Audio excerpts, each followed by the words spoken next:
শিক্ষা প্রতিষ্ঠানে জিতলেই যে জনগণ সেটা জিতে যাবে এটার কোনো কারণ নেই।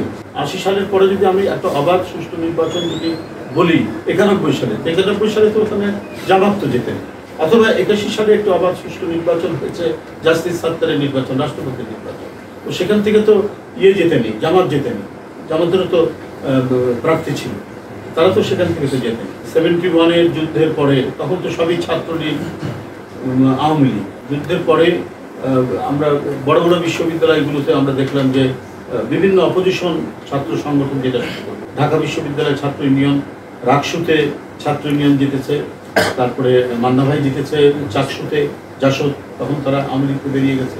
তো 73 নির্বাচনে কি কমিউনিস্ট পার্টি জিতেছে না জাসদ জিতেছে? তারা করেছে, মানে কারচুপি করেছে, কিংবা জোর জবরদস্তি করেছে, ভোট ডাকাতিও করেছে, কিন্তু তারপরে আওয়ামী লীগ জিততো 73 নির্বাচন। ওগুলো না করলে খন্দকার মোস্তাকের ব্যালট বাক্স হেলিকপ্টারে করে নিয়ে আসা, জলিলের ব্যালট বাক্স হেলিকপ্টারে করে ঢাকায় নিয়ে আসা, এগুলো না করলেও হয়তো আওয়ামী লীগ ওই সময় জিততো। কিন্তু ঘটনা হচ্ছে যে শিক্ষা প্রতিষ্ঠানে জিতলেই যে জনগণ সেটা জিতে যাবে এটার কোনো কারণ নেই। বান্ডেল থাকলে প্রতি সেনমানিতে টাকা বাঁচবে।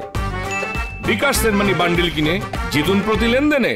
এখানে যে গণভোটের যে কথাগুলো, যে বিষয়গুলো বলা হচ্ছে, সেটা আরো স্পেসিফিক ভাবে হওয়া দরকার, যে সংবিধানের কোন কোন যে বিষয়গুলি সংশোধিত হওয়া দরকার এবং কোন কোন বিষয়ের সংবিধান সংশোধন আরো অন্যান্য বিষয় হতে পারে, কিন্তু প্রত্যেকটা ক্ষেত্রে গণভোট লাগে। তো সেই বিষয়টি আরো পরিষ্কারভাবে উল্লেখ থাকা দরকার, এবং গণভোট জুলাই সনদের জন্য যদি গণভোট যদি প্রয়োজন থাকে তো সেইটা গণভোট হতে পারে, তবে সেই গণভোটটি হবে নির্বাচনের দিন, অর্থাৎ জাতীয় সংসদের নির্বাচনের দিন। যারা সরকার তারা কোনো পার্টি না, একটি পার্টির অধীনে নির্বাচন হচ্ছে। এই কারণে জনগণের মধ্যে একটা আস্থা তৈরি হয়েছে যে অন্তর্বর্তীকালীন সরকারের অন্তর্বর্তীকালীন যে সরকার তাদের অধীনে যে নির্বাচন, সেই নির্বাচন যেহেতু সরকার কোনো পার্টিজন নয়, অতএব সেই নির্বাচন অবাধ ও সুষ্ঠু।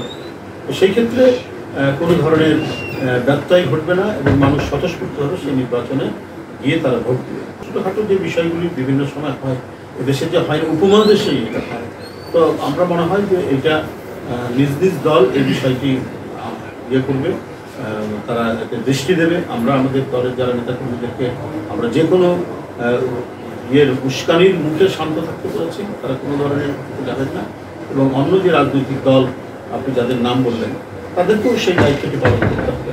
একটা রাষ্ট্রকে যদি ফাংশনাল করতে, একটা রাষ্ট্রের যদি গণতান্ত্রিক বিকাশ আমরা চাই, তাহলে সেখানে পয়েন্ট অফ নো রিটার্নের কোনো জায়গা নেই, না হলে হবেই না, করবো না, এইটা আমার মনে হয় যে ঠিক না।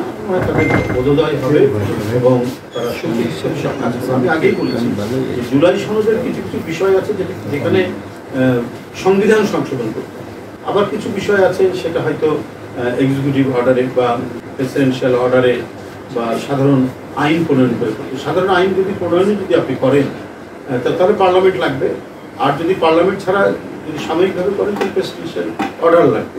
তো সেটা কোন কোন ক্ষেত্রে কি কি বিষয় এটা তো এখনো পরিষ্কার করেনি।